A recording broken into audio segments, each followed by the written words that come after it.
The birth of the Leviathan. The alien council chamber echoed with laughter as Donald Johnson presented the plans for humanity's first supercarrier. The Andromedan ambassador, Primus, shook his head in disbelief. Humans still use chemical propulsion. Hilarious. Where are the plasma cannons? The singularity shields? Primitive aids. Donald gripped the steel railing of the observation deck, knuckles white, as he stared out at the HSS Leviathan. The sleek Andromedan cruisers and Zorgan battleships floated nearby, their captains no doubt smirking at the crude human warship, but their mocking eyes would soon turn to fear. 2 years ago, the Galactic Council had roared with laughter when Donald proposed the Leviathan project. Yet, he saw what they couldn't: the indomitable human spirit, the sheer stubbornness and grit that propelled his species to the stars. Let the arrogant aliens chortle and sneer. The Leviathan would be humanity's answer to a galaxy that wanted them subjugated and collared. As the shrill whine of a fusion engine powering up echoed through the shipyard, a predatory grin tugged at Donald's mouth. It was almost time to show those pompous gray bastards what primitive really meant. The Leviathan was more than a ship. It was humanity's defiant middle finger to a hostile universe. This ship had to succeed, or the human race would be little more than slaves and pack animals to pitiless alien overlords. Donald checked his wrist pad. 2 minutes to undock and engage the FTL drive.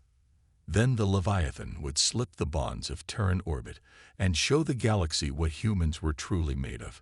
He smiled grimly. This was going to be fun. First contact. The HSS Leviathan slipped out of Earth's orbit, its fusion engines propelling it toward the distant star of Andros Prime. Donald stood on the bridge, hands clasped behind his back, watching the view screen flicker to life. Stars streaked past as the ship hurtled through the void at speeds that would make Einstein roll in his grave. "Captain, we're being hailed by the Andromedan delegation," Lieutenant Chen reported from her communication station. "Put them through," Donald nodded. The screen shimmered, revealing a sleek chamber filled with various alien species. At the center stood a tall, spindly creature with iridescent blue skin and 4 arms. The Andromedan ambassador, Primus. "Welcome to Andros Prime, Captain Johnson," Primus said, his voice a reedy whistle. "I trust your journey was uneventful." "Smooth as silk, Ambassador." "The Leviathan performed admirably," Donald replied, inclining his head. Primus's eyes flicked over the bridge, taking in the utilitarian design and lack of holographic interfaces. "I must say, Captain, your ship is rather quaint. Are you certain it's up to the task of defending against the Zorgan threat?" Donald bristled at the condescension, but kept his expression neutral. "The Leviathan may not have all the bells and whistles of your ships, Ambassador, but she's got it where it counts. We'll hold our own." Primus made a non-committal noise. "We shall see. Transmitting landing coordinates now. Primus out." As the view screen went blank, Donald turned to his first officer, Commander Ramirez. "Prep the shuttle. Let's go show these ET bastards what humanity can do." The summit. The shuttle touched down on the landing pad, steam hissing from its hydraulics as the ramp lowered. Donald strode down, flanked by Ramirez and a squad of Marines in full power armor. The Andromedan delegation awaited them, Primus at their head. "Captain Johnson, welcome to the summit," Primus said, extending a spindly hand. "I trust you're prepared to discuss the Zorgan situation." Donald shook the proffered appendage, the alien's cool skin strange against his own. "I am, Ambassador. Lead the way." Inside the summit chamber, the atmosphere was tense. Representatives from a dozen species sat around a circular table, holographic displays flickering with data on Zorgan fleet movements and planetary incursions. "The Zorgans have pushed into the Telenus sector," a squat reptilian delegate said. "3 colonies have fallen already." "And what have the mighty Andromedans done to stop them?" a feline creature asked, its tail lashing. "Cowered behind your plasma cannons." Primus's skin flushed indigo. "We have not cowered. Our fleets are mobilizing as we speak. Donald saw his opening. He stood, drawing the attention of the room. If I may, delegates, the HSS Leviathan is ready and willing to assist in the defense of Telonis. She carries over 500 fighters, has a complement of Marines, and can serve as a mobile repair and resupply station for your ships. The room fell silent. Then an insectoid delegate clicked its mandibles. You would send your primitive ship against the Zorgon. It's suicide. Donald met the alien's compound gaze. The Leviathan is tougher than she looks, and even if she falls, we'll make sure the Zorgon remember the day they fought humanity. A murmur ran through the assembled delegates. Primus leaned forward, steepling his fingers. A bold claim, Captain. But perhaps there is a place for your ship in our battle plans after all. Just then, an alarm blared. Primus tapped a few buttons, a hologram of the system springing to life above the table. A cluster of red dots moved towards the Andromedan border. Zorgon ships, Ambassador, a technician called. They've entered the system. Primus paled. He turned to Donald, a mix of fear and desperate hope in his eyes. It seems the time for planning is over, Captain. Andros Prime needs the Leviathan now. Donald grinned, a glint of anticipation in his eyes. Then let's not keep the Zorgon waiting. Battle begins. The conference room erupted into a cacophony of urgent chatter and frantic movement. Primus tapped frantically at a holographic display, his face a mask of dread. He looked up, locking eyes with Donald. Captain Johnson, we have received a distress call from our colony on the planet Zephyrus. A Zorgon fleet is attacking, and our forces are too far away to provide timely assistance. I know we have had our differences, but Primus paused, as if the words pained him. We need the Leviathan's help. Desperately. Donald stood tall, his gaze unwavering. Ambassador, the Leviathan and her crew are ready to assist. We'll set course for Zephyrus immediately. Primus nodded, a flicker of hope in his eyes. Thank you, Captain. May your ship's primitive design prove me wrong. Donald gave a curt nod before turning on his heel and striding out of the room, his crew falling into step behind him. As they boarded the shuttle back to the Leviathan, Donald activated his comms. Bridge, this is the captain. Set a course for the Zephyrus system, maximum speed, and put the ship on combat alert. Aye, Captain, came the response as the shuttle lifted off. On the bridge of the Leviathan, Donald settled into his command chair, watching the view screen intently as the ship hurtled through hyperspace. Every second counted. Every moment the Zorgon bombarded Zephyrus was another moment innocent lives were lost. Captain, we're approaching the Zephyrus system, Commander Ramirez reported. ETA to planetfall. 15 minutes. Donald leaned forward. Bring us out of hyperspace at the edge of the system. I want a full sensor sweep before we... Sir, Lieutenant Chen interrupted.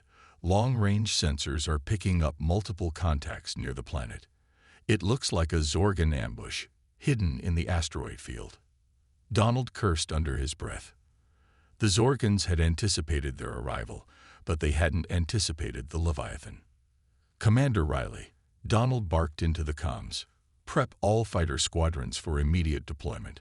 I want a screen of fighters around the Leviathan as we punch through that asteroid field.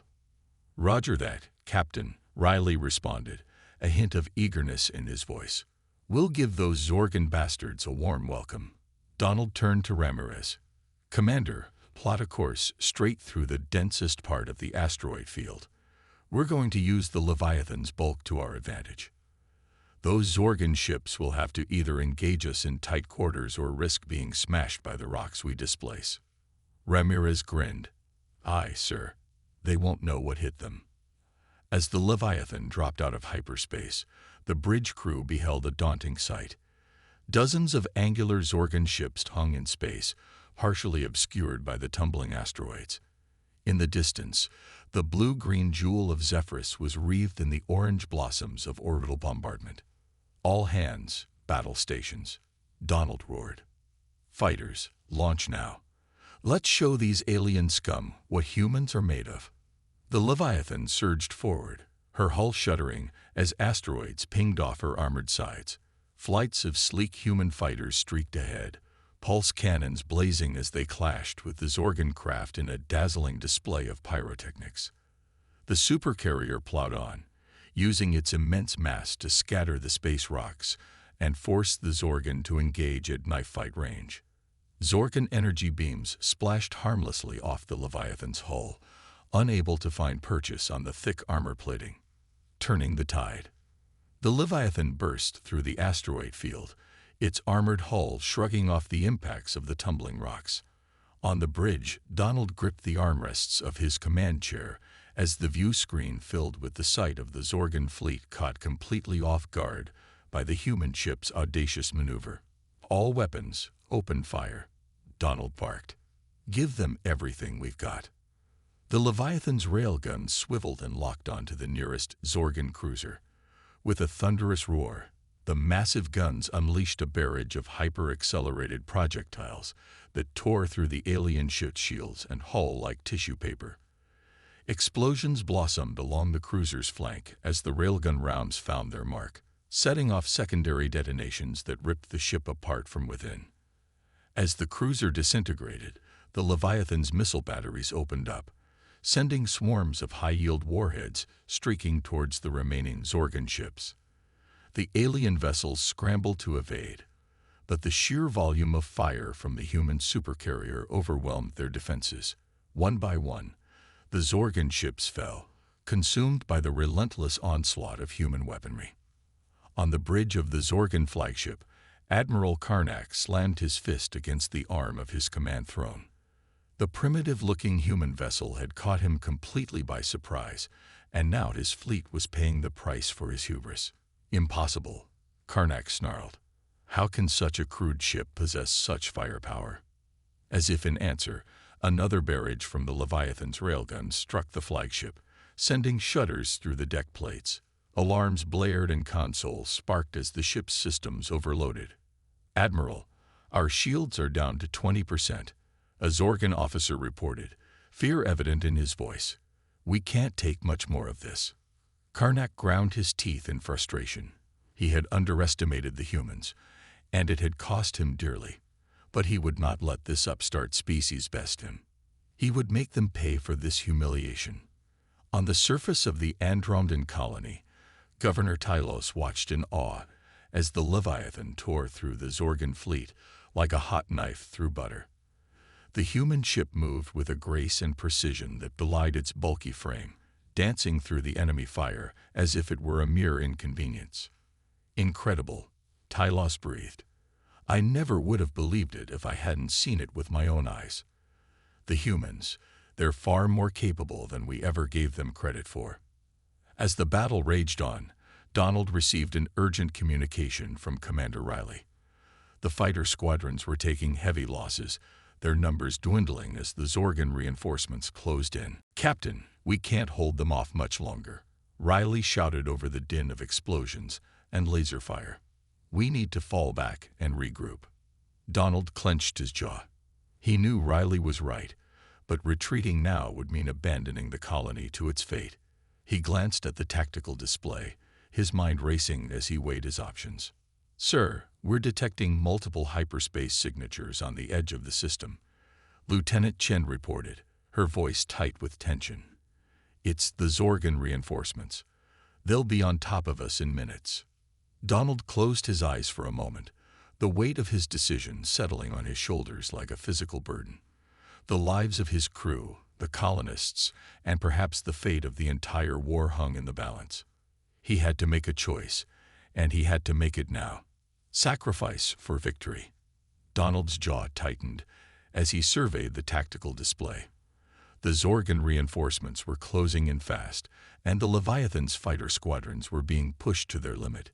He had to act now or risk losing everything they had fought so hard for. "Helm, set a course directly for the heart of the Zorgon fleet," Donald ordered, his voice steady despite the gravity of the situation. "We're going to draw their fire and give our fighters a chance to regroup." The bridge crew exchanged nervous glances, but quickly set about carrying out his commands. The Leviathan surged forward, its engines straining as it plunged headlong into the midst of the enemy ships. Almost immediately, the Zorgon fleet unleashed a barrage of laser fire and plasma torpedoes, pummeling the Leviathan's armored hull. The ship shuddered under the onslaught, its shields flaring as they absorbed the brunt of the attack. Shields down to 60%. Lieutenant Chen shouted over the blaring alarms. Hull breaches on deck 7 and 12. Donald gripped the armrests of his chair, his knuckles white. "Divert all available power to the shields and forward weapons," he commanded. "We have to hold out long enough for Commander Riley to make his move." As the Leviathan traded blows with the Zorgon ships, Commander Riley led his battered fighter squadron in a daring assault on the enemy flagship. Weaving through the chaos of the battle, they managed to slip past the ship's defenses and target its main weapons and propulsion systems. "This is Commander Riley." His voice crackled over the comm. "We've disabled the flagship's primary systems. The Zorgon are in disarray." A cheer erupted on the Leviathan's bridge, but it was short-lived. Admiral Karnak, realizing the tide had turned against him, gave the order to retreat, but not before launching one final devastating salvo at the Leviathan. "Captain, we have incoming plasma torpedoes." Lieutenant Chen cried out, her face pale. "The Leviathan can't take another hit like that." Donald closed his eyes for a moment, his decision made. "Order all hands to evacuate immediately," he said, his voice calm and resolute. "I'll stay behind and guide the ship to intercept those torpedoes." "Sir, you can't." Commander Ramirez protested. "We need you." Donald shook his head. "The Leviathan is lost, Commander, but we can still save the colony and our fighters. Now go." "That's an order." As the crew reluctantly evacuated, Donald took the helm, his hand steady on the controls. He guided the Leviathan into the path of the oncoming torpedoes, the ship groaning under the strain. "Come on, old girl," he murmured. "One last ride." The torpedoes slammed into the Leviathan, engulfing the ship in a blinding flash of light. The force of the explosion tore through the Supercarrier, consuming Donald and a portion of the Zorgon fleet in a fiery inferno. Legacy of the Leviathan. In the aftermath of the battle, the Andromedan colony stood intact, its people gazing up at the skies in awe and gratitude. The Leviathan and the brave human crew that had manned her had sacrificed everything to ensure their survival. Ambassador Primus, humbled by the display of human courage and determination, addressed the Galactic Council. "We were wrong to dismiss the humans," he said, his voice heavy with emotion. "They have proven themselves to be true allies and defenders of the innocent. We owe them a debt that can never be repaid." As news of the Leviathan's final stand spread across the galaxy, the name Donald Johnson became synonymous with heroism and self-sacrifice. Though the ship and its creator were gone, their legacy would endure, a shining example of the indomitable human spirit. The galaxy had been forever changed by the events of that fateful day. The role of humanity, once viewed as insignificant, had been irrevocably altered. They were no longer the outsiders, the primitives scrabbling at the edges of the galactic stage. They were heroes, allies, and a force to be reckoned with. And though the road ahead would be long and fraught with challenges, one thing was certain. The humans would face them head-on, just as the Leviathan had faced the Zorgon fleet, with courage, determination, and an unwavering commitment to the greater good.